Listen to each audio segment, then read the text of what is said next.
먼저 크리스마스에 따뜻한 크리스마스에 잘 어울리는 시 한 편을 좀 이렇게 읽어드리겠습니다. 여러분들 잘 아는 시일 겁니다. 내가 그의 이름을 불러주기 전에는 그는 다만 하나의 몸짓에 지나지 않았다. 내가 그의 이름을 불러주었을 때 그는 나에게로 와서 꽃이 되었다. 예. 많이 알고 계십니다. 이 김추수님의 꽃이란 시입니다. 이 시는 이름의 중요성을 말해주는 시입니다. 이 시에서 이름을 부른다라고 하는 것은 단순히 이렇게 소리를 낸다라고 하는 것이 아니라 어떤 사람을, 물체를 부르는 것이 아니라 그 사람 혹은 사물의 존재와 관련되어 있다라고 하는 것입니다. 이름을 부른다라고 하는 것은 존재를 올바로 인식하고 있다는 의미이기도 합니다. 내가 그의 이름을 부르기 전에는 단 하나의 무엇이 됐습니까? 몸짓에 지나지 않았지만은 내가 그의 이름을 불러주었을 때 어떻게 되었습니까? 그는 나에게로 와서 뭐가 되었습니까? 꽃이 되었습니다. 이름을 이렇게 잘 불러줘야 됩니다. 이름의 의미를 잘 알고 이름을 많이 불러줘야 돼요. 우리가 가끔 화가 나잖아요. 어떤 때 화가 납니까? 야! 여기서 야란 누굽니까? 불특정 다수입니다. 굉장히 기분이 안 좋아요. 너! 야, 이거보다는 무엇을 불러줘야 됩니까? 이름을 불러줘야 돼요. 그만큼 이름이라고 하는 것은 그 이름을 불리는 그 대상의 존재를 말씀해 주는 것이다라고 이렇게 말씀을 드릴 수가 있습니다. 그리고 여러분들 이름들 가지고 계시죠? 어떤 이름의 의미를 가지고 있습니까? 우리 혹시 이름의 의미를 한번 얘기해 보고 싶은 분 있으세요? 나의 이름의 의미. 그럼 제가 하겠습니다. 제 이름은 뭡니까? 김형중입니다. 제 이름은 성은 김이고 이름은 형중입니다. 제 이름의 뜻은 빛날 형자의 가운데 중자입니다. 그래서 할아버지께서 제가 태어날 그 날만을 애타가 기다리시다가 제가 태어났을 때 그 이름을 지어줬습니다. 형중이라고. 그래서 저희 집안에 무엇이 됐습니까? 빛이 됐습니다. 예, 그래서 저희 할아버지, 할머니께서 잔치를 했다라는 그런 전설적인 이야기들이 이어져 오고 있습니다. 자, 그런데 출생과 동시에 온 집안에 빛이 되신 분이 있습니다. 어느 집안이 아니라 온 세상에 빛이 되어주신 분입니다. 그분의 이름이 누구입니까? 예, 오늘 성경 말씀을 읽었던 것처럼 마태복음 1장 21절에 보게 되면 누구라고 나와 있어요? 거기 보게 되면 마태복음 1장 21절을 제가 한번 읽어드리겠습니다. 마태복음 1장 21절을 보면은 우리 함께 읽겠습니다. 시작. 아들을 아리니 이름을 예수라 하라. 이는 그가 자기 백성을 그들의 죄에서 구원할 자이심이라. 여기에 보니까 예수님의 이름이 나와요. 근데 그 예수님의 이름의 뜻은 무엇입니까? 아들을 낳으리니 예수라 하라. 그는 자기 백성을 그들의 죄에서 구원할 자이심이라. 그러니까 예수라고 하는 말은 무슨 뜻입니까? 이 말은 구원자라고 하는 뜻입니다. 무슨 뜻이라고요? 구원자다라고 하는 그런 뜻입니다. 예수님이라고 하는 이름 자체가 구원자다라고 하는 그런 이름을 가지고 있습니다. 그런데 중요한 것은 이거예요. 예수님의 이름이 그냥 갑자기 튀어나온 것이 아닙니다. 여러분들 잘 살펴보시면 아시겠지만 마태복음이 무엇으로 시작합니까? 이 족보로 시작을 해요. 근데 족보가 뭐예요, 여러분들? 아주 쉽게 말씀을 드리면 족보라고 하는 것은 쉽게 말씀을 드리면 무슨 책입니까? 이름책이에요. 족보를 보게 되면 그 족보에 뭐가 있어요? 이름이 계속 나열되어 있잖아요. 근데 그 족보에 나와 있는 그 이름에는 무엇이 있습니까? 그 사람의 아까 말씀드렸지만은 존재가 담겨져 있어요. 그 사람의 삶이 담겨져 있습니다. 그 사람의 인생 스토리가 담겨져 있는 게 무엇입니까? 족보예요. 우리는 그냥 이름만 보면 이거 히브리 사람이고 옛날 구약 성경에 있는 사람들이기 때문에 성경을 잘 모르시는 분들은 이게 누구야? 라고 할 수 있지만 당시 유대인들에게는 그 이름만 들어도 어떻게 됩니까? 누군지 알아요. 그 이름만 들어도 그 이름 속에 담겨져 있는 그 사람의 라이프, 그 사람의 인생, 그 사람의 삶, 다시 말씀드리면 그 사람의 존재가 그 이름에 담겨져 있다라고 하는 거예요. 그러면서 거기에는 어떤 역할을 합니까? 이 예수 그리스도께서 구약 성경에 나와 있던 이 시대적인 인물들을 후에 예수가 나왔다라고 하는 걸 얘기를 해주는 거예요. 다시 말씀을 드리면 예수님의 무슨 배경이 되는 겁니까? 역사적인 배경이 되는 거예요. 이 족보라고 하는 것은 예수님의 역사적인 배경이 되는 거예요. 예수님이 왜 이 땅에 어느 가문에서 왔는지를 설명해 주는 거예요. 다시 말씀드리면은 이 족보라고 하는 것은 신약 성경과 구약 성경을 연결해 주는 역할을 합니다. 놀랍지요. 신약 성경과 구약 성경을 연결해주는 그 놀라운 역할을 해요. 그러면서 구약 성경에서 있었던 여러 가지 사건들을 이렇게 정리해 주는 거예요. 정리를 해주는데 어떤 관점에서 정리를 해줍니까? 거기에 1장 1절에 보게 되면 누가 나와요? 아브라함이 나오죠. 다윗이 나오죠. 그리고 누가 나옵니까? 예수 그리스도가 나오는 것을 볼 수가 있습니다. 역사적인 배경을 얘기를 하면서 예수님의 족보를 통해서 예수님의 뿌리, 무엇을 얘기하라는 거예요? 예수님의 뿌리를 얘기를 하는 겁니다. 예수님의 뿌리가 누구예요? 아브라함입니다. 예수님의 뿌리가 누구입니까? 다윗입니다. 아브라함은 누구예요? 이 언약의 기초를 다진 사람 아닙니까? 그런 언약 속에서 예수 그리스도가 이제 탄생했다라고 이런 것을 이 족보를 통해서 보여줍니다.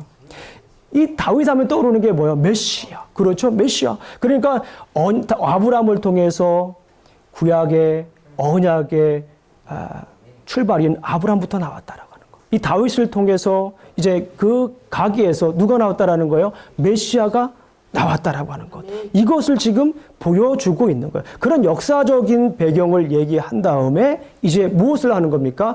예수님이 태어났다. 그러면서 이제 18절부터 25절까지는 역사적인 배경 말고 이제 우리가 좀 더 말씀을 드리면 신학적인 배경. 신학적인 배경이 되는 거예요. 뭐를 통해서요? 예수님의 이름을 통해서 신학적인 이야기를 해주는 것입니다.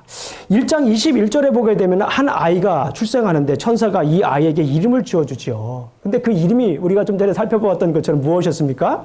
예수라고 하는 이름이에요. 근데 예수라고 하는 이름은요, 히브리어에 뭡니까? 여호수아. 여러분들 잘 들어보셨죠? 여호수아나 예수라고 하는 말은 같은 거예요. 여호수아는 히브리어, 예수는 헬라어예요. 그러니까 이게 같은 말입니다. 무슨 뜻입니까? 주님은 구원하신다. The Lord saves. 그런 뜻이에요. 똑같은 말이에요. 여호수아나 예수라고 하는 말은요, 똑같은 말입니다. 무슨 의미라고요? 구원하신다. The Lord saves. 그런 의미를 가지고 있습니다. 예수님은 이름대로 세상에 무엇으로 오셨습니까? 구원자로 오셨습니다. 그는 그 이름대로 십자가에서 피 흘려 죽으심으로 우리를 죄에서 어떻게 하셨습니까? 구원하셨습니다. 구약시대에는 구약시대에 죄를 씻는 방법이 어떻습니까? 구약시대에는 어떻게 했죠? 우리가 레위기서 막 공부하고 그러잖아요, 요즘이요. 예. 어떻게 죄를 씻을 수 있습니까? 레위기에 보게 되면 죄를 씻을 수 있는 방법을 잘 설명해줘요. 근데 무슨 방법입니까? 뭘 지내야 돼요? 제사를 지내야 됩니다. 무슨 제사가 있습니까? 번제, 화제, 소제, 속건제, 속죄제. 네. 이 5가지 중요한 제사가 있습니다. 이 제사를 통해서 어떻게 합니까? 죄를 씻을 수가 있어요. 그런데 제사를 드릴 때 중요한 것이 있습니다. 어떤 것이 있어요? 피 흘림이라고 하는 거예요. 피 흘림. 이 피 흘림이라고 하는 것이 뭐냐면 내가 원래 죄를 졌기 때문에 내가 지은 죄를 씻기 위해서는 피를 흘려야 돼요. 그럼 내가 죽어야 되는 거예요. 그럼 내가 죽으면 뭐 어떻게 합니까? 그래서 누구의 피를 흘립니까?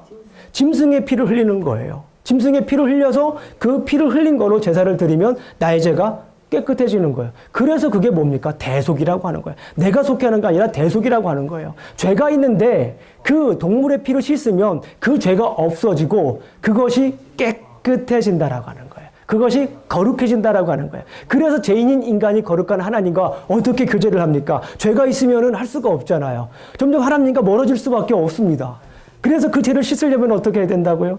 제사를 드려야 됩니다. 제사에 있어서 중요한 것이 무엇입니까? 피를 흘려서 깨끗이 씻는 것입니다.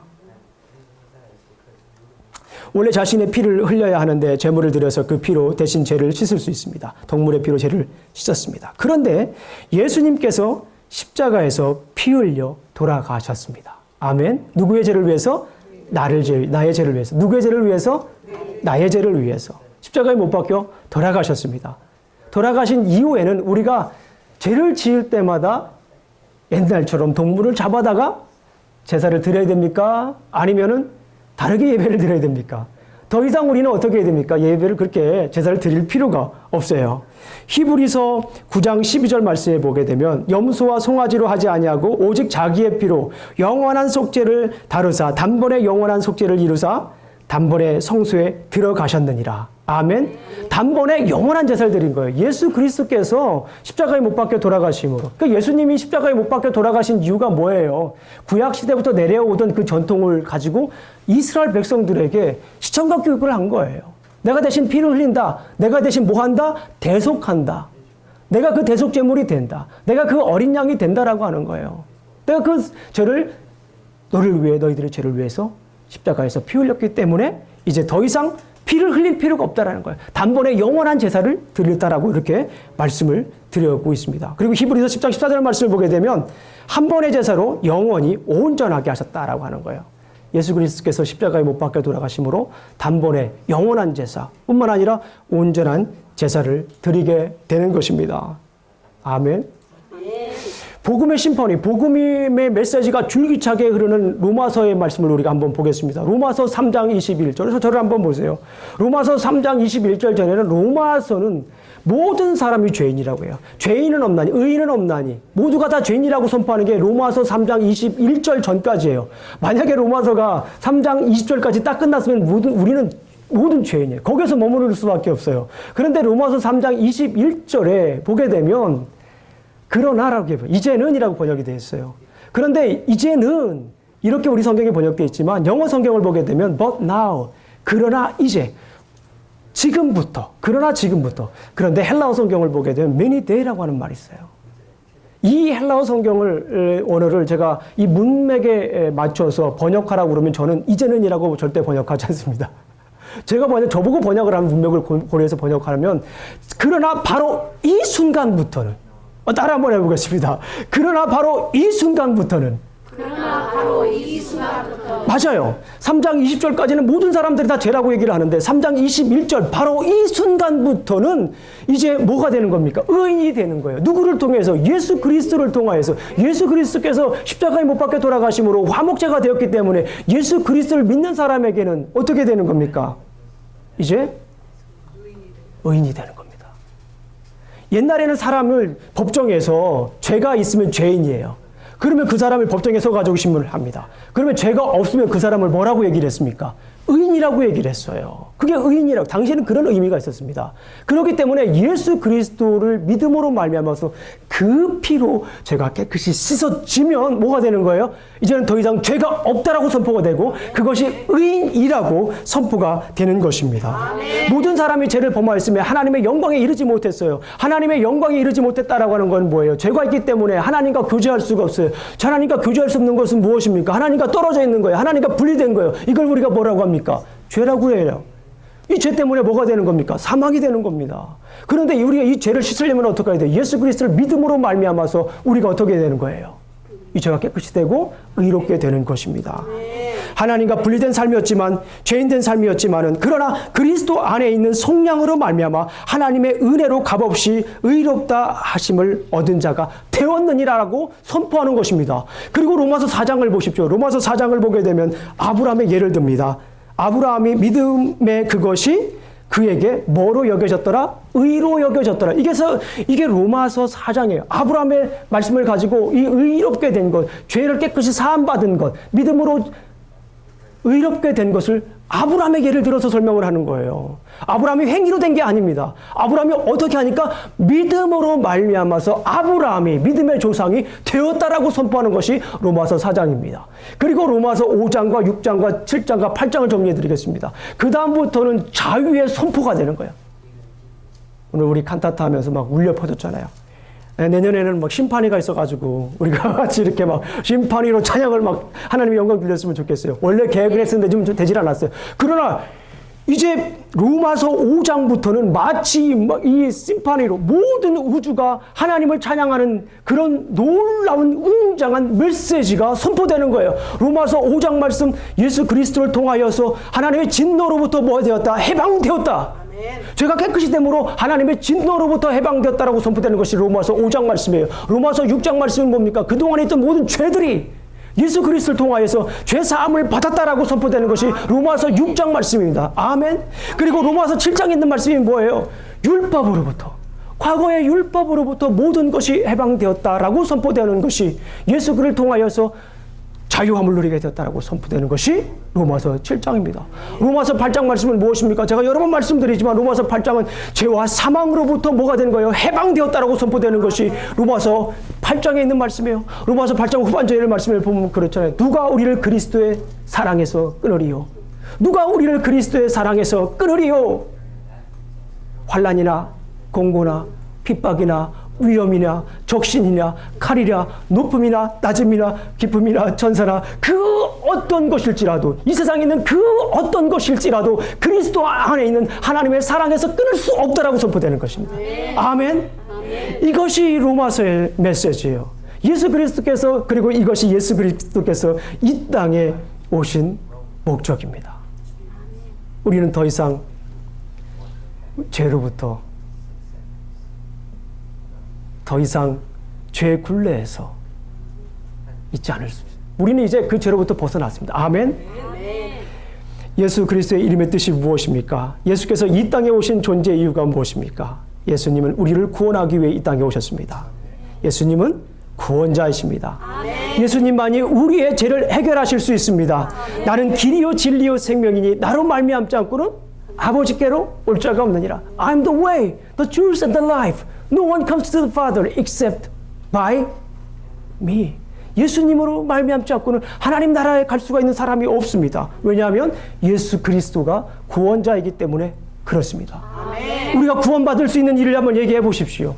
여러분들 돈을 통해서 구원을 받을 수가 있나요? 돈을 통해서 구원받는 게 아니죠. 돈이 있어야 됩니다. 그러나 중요한 것은 돈은 우리에게 잠시 기쁨을 주는 거예요. 그러나 돈이 구원을 주질 않습니다. 여러분들 열심히 정직하게 일해서 돈을 버셔야 됩니다. 그럼에도 불구하고 돈이 우리에게 구원을 주는 건 아니에요. 돈이 우리에게 기쁨을 주는 거죠. 우리 명예가 우리 열심히 공부하셔야 됩니다. 그리고 사람들에게 이 정말 명예롭게 살아셔야 됩니다. 나중에 돌아갈 때 정말 저 사람은 명예로운 사람이라고 하는 그런 이야기를 여러분 들으셔야 됩니다. 그러나 그것이 구원은 아닙니다. 누굴 통해서 구원을 받을 수 있습니까? 예수 그리스도를 통해서 구원을 받으실 줄 믿습니다. 예수님께서 길이신 줄로 믿어요.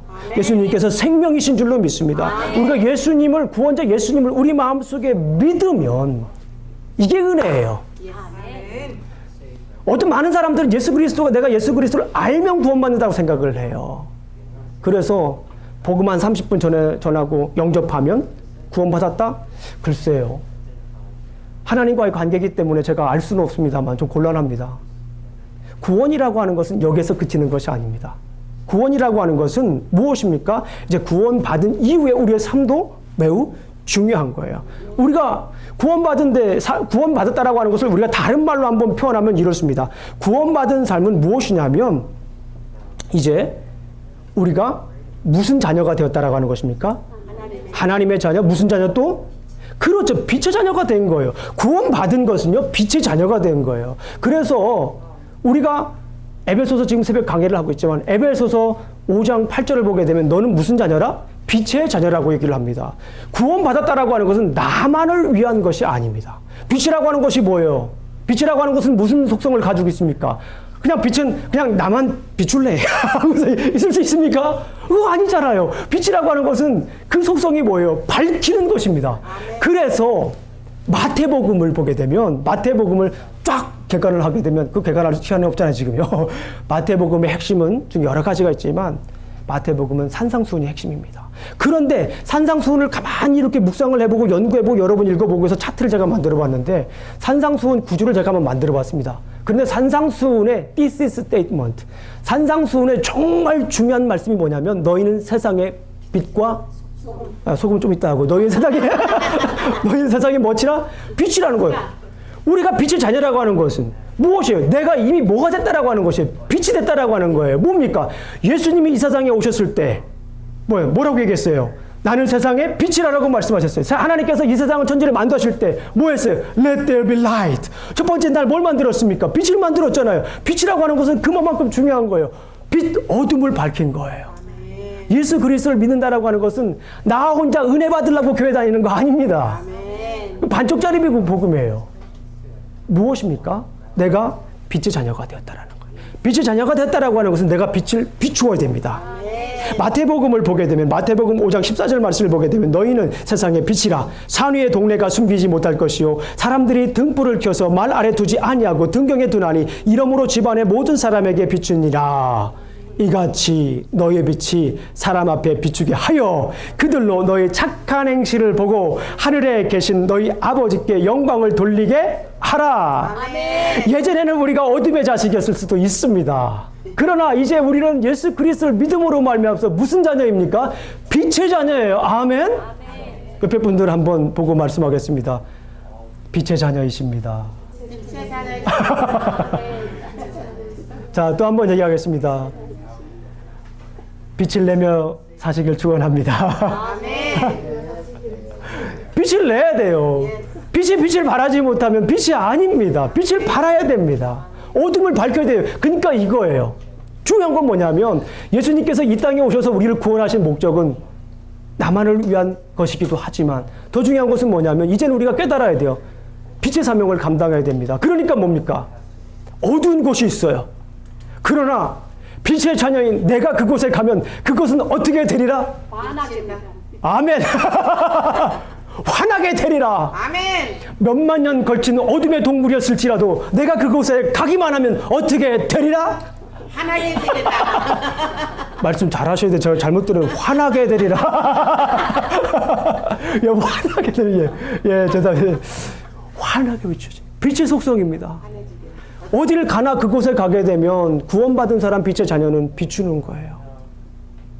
근데 곤란하게 내가 가는 곳마다 침묵하고 내가 가는 곳마다 어둠이 들이오고 내가 가는 곳마다 싸우고 질투하고 누가 우실까요?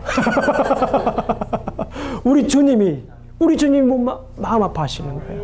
다시 한 번 더 축원해 드립니다.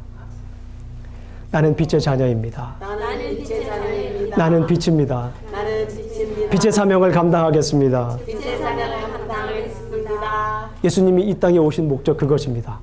우리를 구원해서 빛의 사명을 감당하도록 우리를 부르신 줄로 믿습니다. 자, 그리고 마태복음 1장 23절에 보면 천사는 예수님에게 다른 이름을 줍니다. 다 함께 읽어보시겠습니다. 23절 말씀입니다. 23절 시작. 보라, 처녀가 잉타여 아들을 낳을 것이요 그의 이름은 임마누엘이라 하셨으니 이를 구원해 만지는 하나님이 우리와 함께 하시리라. 아멘. 여기에서 우리는 예수님의 다른 이름을 만나게 됩니다. 그 다른 이름이 무엇입니까? 임마누엘. 어떻게 이렇게 잘하셨어요? 임마누엘입니다. 임마누엘. 저는 이 임마누엘을 예수님의 호라고 생각을 해요. 호가 뭡니까? 사전에 의하면 본명이나 좌우에 허물 없이 부르기 위해서 그 대신 쓰는 이름을 통틀어 이르는 말을 이 호라고 한다고 합니다.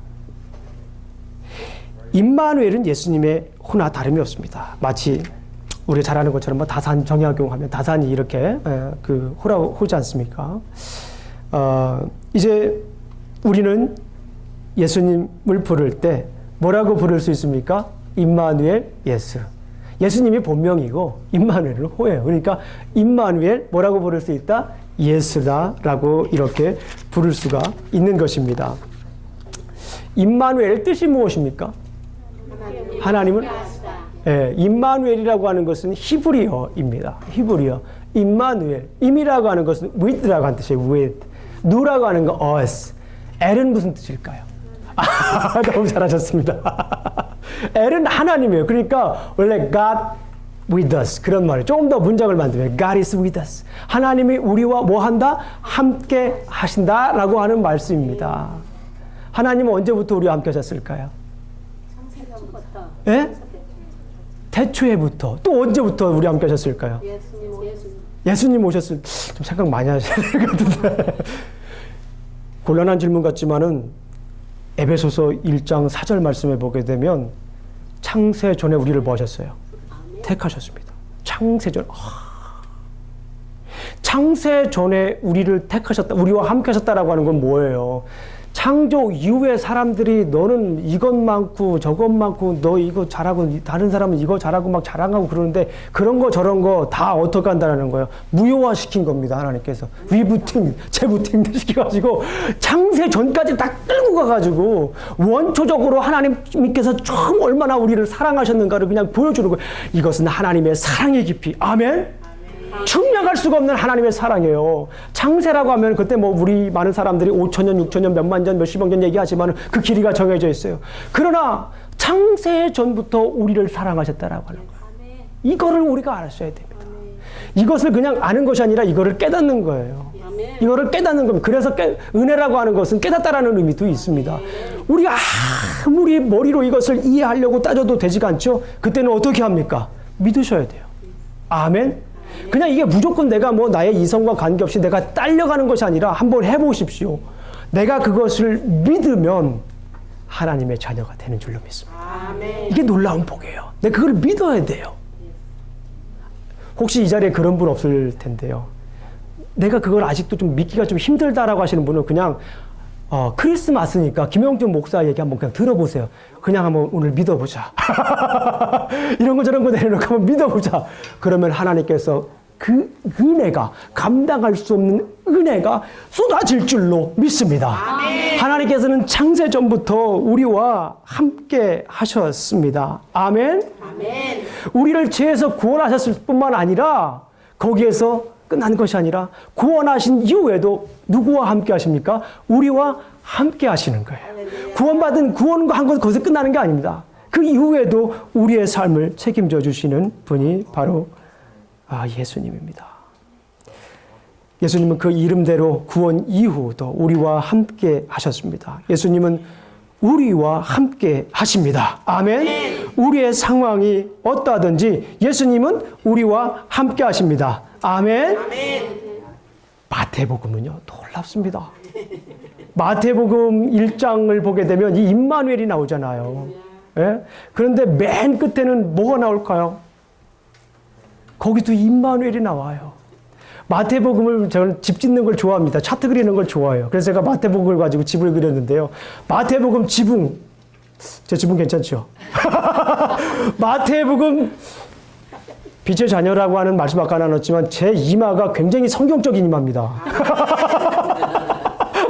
비블리칼 볼. 그런데 중요한 것은 뭐냐면 이 지붕을 이렇게 보게 되면 지붕에는 이 king, 왕으로 오신 예수 그리스도. 왕이라고 하는 것이 지붕이에요. 이 마태복음을 가만히 보게 되면 마태복음의 가장 중요한 키워드는 킹입니다. 이 세상을 다스리시는 예수 그리스도. 예수 그리스도 바로 그분이. 그래서 마태복음을 보게 되면 하나님 나라에 관한 얘기가 많잖아요. 그죠? 그 마태복음을 보게 되면 예수님께서 4장을 보게 되면 회개하라 천국이 가까웠느니라. 천국이 우리나라 사람들이 천국이라고 버리면 가니까 죽어서 가는 천국으로만 생각하는데 그게 아니라 The Kingdom of God. 하나님이 통치하시는 나라. 회개할 때 하나님의 통치하시는 나라가 온다라고 하는 거예요. 그 하나님의 나라가 온다고 얘기하고서 5장부터 7장까지는 산상수훈을 얘기를 하죠. 그러면서 계속해서 하나님 나라의 원리를 설명하는 겁니다. 그게 바로 하나님 나라의 원리예요. 산상수훈이. 어쨌거나 중요한 건 뭐냐면 이 왕을 강조하고 있습니다. 그런데 그 마태복음을 지탱하는 두 기둥이 있습니다. 기둥이라고 하는 거는 이렇게 처음과 마지막 이렇게 가운데 하나만 딱 놓으면 이거 참 곤란할 때가 많이 있습니다. 두 개를 딱 잡아놔요. 그것이 뭡니까? 임마누엘이다. 오늘 본문 말씀을 봤지만 마태복음 1장 23절을 보게 되면 처녀가 잉태하여 아들을 낳으니 그 이름을 뭐라 하라고 그럽니까? 임마누엘이라고 얘기를 합니다. 그런데 마태복음 28장 19절부터 20절까지 있는 말씀 우리가 너무나도 잘 아는 말씀 있습니다. 찾아보겠습니다. 한번 19절부터 보겠습니다. 시작. 그러므로 너희는 가서 모든 족속을 제자로 삼아 아버지와 아들과 성령의 이름으로 세례를 주고 내가 너희에게 분부한 모든 것을 가르쳐 지키게 하라. 볼지어다 내가 세상 끝날까지 너희와 항상 함께 있으리라 하니라. 너희와 항상 함께 있으리라. I will be with you all the time. 이게 뭐예요? 임마누엘 아닙니까? God is with us all the time. Amen. 이럴 때도 아멘 하시는 거예요. 하나님께서 우리와 함께 하시는, 결국에는 이 마태복음 자체가 하나님이 우리와 함께 하신다라고 하는 그런 중요한 메시지를 담고 있는 거예요. 어디에서? 하나님의 나라에서. 그 하나님의 나라는 어떤 나라입니까? 하나님이 통치하시는 나라예요. 그래서 제가 마태복음의 집을 그렇게 그린 겁니다. 여호수아 1장을 보게 되면 청년 여호수아가 등장을 합니다. 여호수아는 여러분들 잘 아시는 것처럼 이스라엘의 영도적인 지도자 모세의 위협을 이어받게 됩니다. 여호수아는 모세를 대신해서 이스라엘의 역사적인 새 지도자가 됩니다. 그런데 여호수아는 어땠습니까? 두려웠어요. 왜 두려웠을까요? 이스라엘 백성들이 모세에게 한 일들을 똑똑히 봤기 때문에 그래요. 광야에서 이스라엘 백성들이 모세에게 했던 그 모습들을 너무나도 잘 알았기 때문에 그래요. 그것 때문에 힘들어했던 모세의 모습을 너무나도 옆에서 지켜봤기 때문에 그래요. 모세의 눈물을 본 사람이에요. 모세의 한숨을 본 사람, 들은 사람입니다. 이게 여호수아예요. 청년 여호수아입니다. 그런데 모세가 죽고 이제 느보산에서 장사되고 이제 가나안 땅에 들어갈 수가 없는 상황에서 그 대업을 누가 이어받습니까? 여호수아가 이어받습니다. 얼마나 힘들었을까요? 너무나 두려웠습니다. 그래서 하나님께서 모세에게 이야기합니다. 내 평생에 너를 능히 대적할 자가 없으리니 내가 모세와 함께 있었던 것 같이 너와 함께 있을 것이니라. 내가 너를 떠나지 아니하리며 내가 너를 버리지 아니하리라. 아멘. 그러나 여전히 모세는 두려워요. 그래서 하나님께서 1장 6절 말씀을 제가 읽어드릴게요. 강하고 담대하라. 강하고 담대하라. 여호수아야. 강하고 담대하라. 너 혼자 있는 것이 아니야. 내가 너와 함께 할 거야. 모세와 함께 했던 것처럼 내가 너와 함께 할 거야. 그리고서 7절 말씀엔 이런 말씀을 하나 더 집어넣어요. 극히 담대하라. 아주 담대하라라고 해요. 너무나 힘들어하는 그 여호수아의 모습을 보면서 담대하라. 왜 그렇습니까? 담대할 수 있는 이유가 무엇입니까? 내가 너와 함께 하기 때문에 그렇습니다. 1장 9절 말씀을 보게 되면 내가 내게 명한 것이 아니냐 강하고 담대하라 두려워 말며 놀라지 말라 내가 어디로 가든지 내 하나님 여호와가 너와 함께 하리라. 아멘. Be courageous. Don't be afraid. For the Lord your God will be with you wherever you go, whatever you do. Amen. 하나님이 우리와 함께 하시기 때문에 우리가 어딜 가든지 무엇을 하든지 간에 우리는 강하고 담대하게 설 수가 있는 줄로 믿습니다.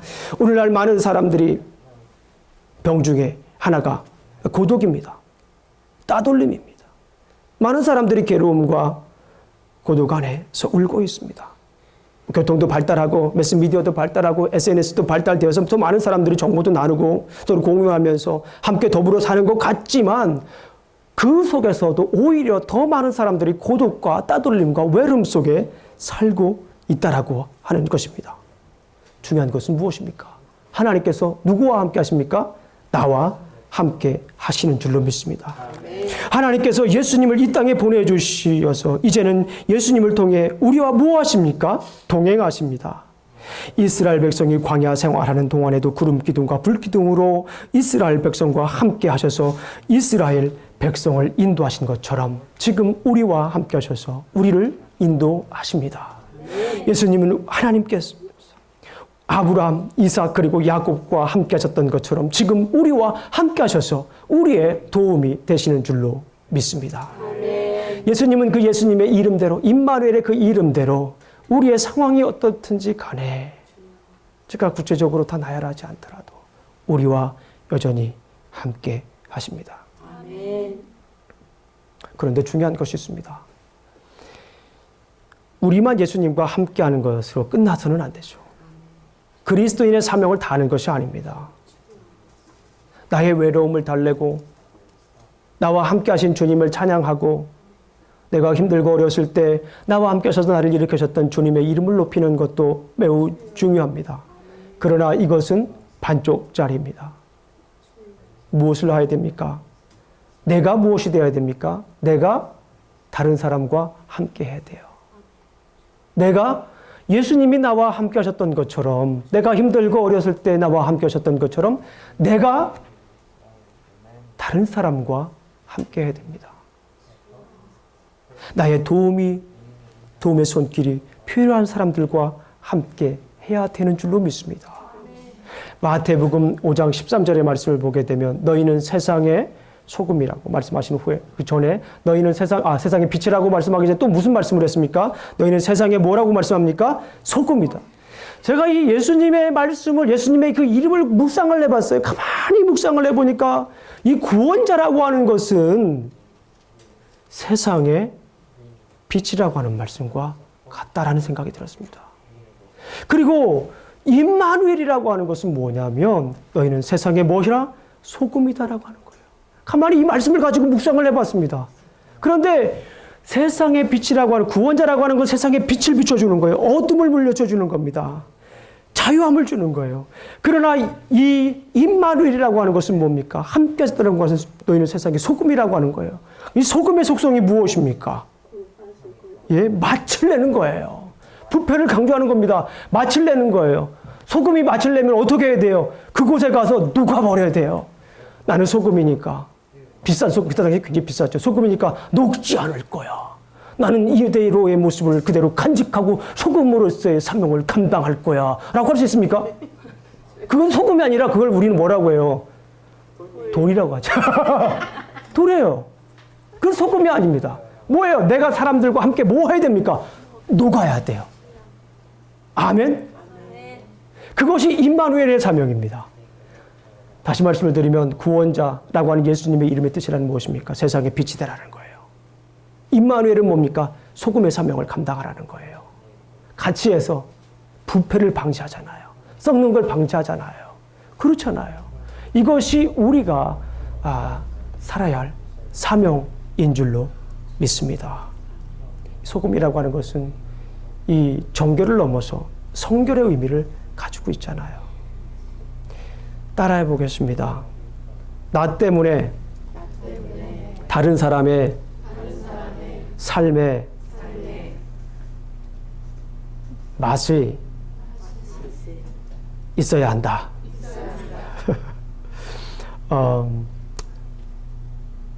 다른 사람의 삶에 맛을 돋구시기를 주님의 이름으로 축원합니다. 내가 가는 곳에 그런 겁니다. 정말 너무 힘들고 어렵고 정말 좀 혼자 그냥 어떻게라도 그냥 하고 싶은데 나 만나면 뭐 해야 되는 거예요? 살 맛이 나는 거예요. 나 만나면 살 맛이 나는 겁니다. 옆에 사람 보고 한번 얘기해 보세요. 살맛 납니다. 당신 때문에 살맛 납니다. 당신 때문에 살맛 납니다. 예. 다시 한 번 더 큰 목소리를 한번 해보 옆에 있는 분들에게 당신 때문에 살맛 납니다. 예린이 아빠한테 왜 안 하니? 네. 이게 임마누엘의 사명입니다. 나를 보면 다른 사람들이 뭐예요? 살맛이 나는 거예요. 야, 인생이 이렇게 몸이 건 줄 알았더니 그냥 저 사람을 딱 만나니까 이렇게 인생이 만나는구나. 이런 삶을 살아야 됩니다. 이게 임마누엘 사명이에요. 임마누엘. 우리 사랑하는 성도 여러분, 지금은 임마누엘 예수님의 이름을 부를 때입니다. 우리 상황이 어떠하든지 예수님의 이름을 부르십시오. 임마누엘 예수, 아멘. 그리고 그 이름에 담겨져 있는 빛과 사명을 감당하시길 주님의 이름으로 축원합니다. 주님 되신 예수님은 우리를 구원하시고 언제나 우리와 함께 하는 줄로 믿습니다. 우리 마지막으로 우리 이렇게 한번 해보겠습니다. 제가 임마누엘 하면 여러분들은 예수, 제가 예수 하면 여러분들은 임마누엘하고 이렇게 맞히는 거예요. 많이 해보지만 잘 못하시더라고요. 어려운 것 같지만 쉽지 않은 것 같지만 한번 해보겠습니다. 임마누엘 예수. 오 다른데요. 다시 임마누엘 예수 임마누엘. 예수 임마누엘. 우리 김수경 선생님 손은 이렇게 하는데 입은 못하고 있으니까 쉽지 않습니다 이게. 자, 이러면서 우리가 어떤 사명을 가지고 살아야 되는지 이 크리스마스 때 예수님이 이 땅에 오신 그 우리의 목적을 우리가 사명을 감당해야 됩니다. 다시 한번 해보겠습니다. 임마누엘 예수 임마누엘. 기도하시겠습니다. 예수님, 나를 구원해 주셔서 감사합니다. 더욱이 나와 함께 하셔서 나를 도와주셔서 감사합니다. 예수님의 이름으로 기도합니다. 아멘.